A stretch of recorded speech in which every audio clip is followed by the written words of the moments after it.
Si tukang kayu, seorang tukang kayu tua bermaksud pensiun dari pekerjaannya di sebuah perusahaan konstruksi real estate. Ia menyampaikan keinginannya tersebut kepada pemilik perusahaan.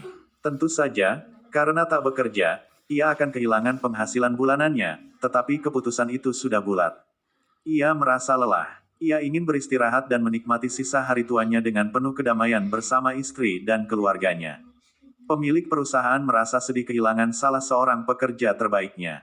Ia lalu memohon pada si tukang kayu tersebut untuk membuatkan sebuah rumah untuk miliknya.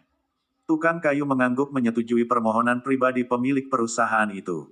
Tapi, sebenarnya ia merasa terpaksa. Ia ingin segera berhenti. Hatinya tidak sepenuhnya dicurahkan. Dengan ogah-ogahan ia mengerjakan proyek itu.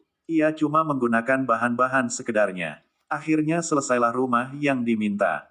Hasilnya bukanlah sebuah rumah baik. Sungguh sayang ia harus mengakhiri karirnya dengan prestasi yang tidak begitu mengagumkan.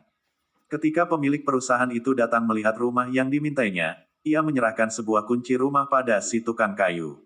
"Ini adalah rumahmu," katanya, "hadiah dari kami." Betapa terkejutnya si tukang kayu.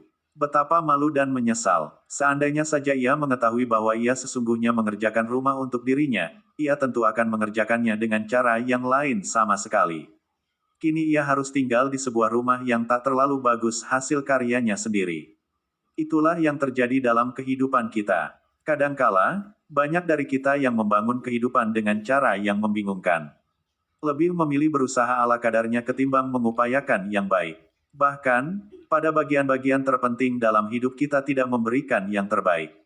Pada akhir perjalanan, kita terkejut saat melihat apa yang telah kita lakukan dan menemukan diri kita hidup di dalam sebuah rumah yang kita ciptakan sendiri. Seandainya kita menyadari sejak semula, kita akan menjalani hidup ini dengan cara yang jauh berbeda.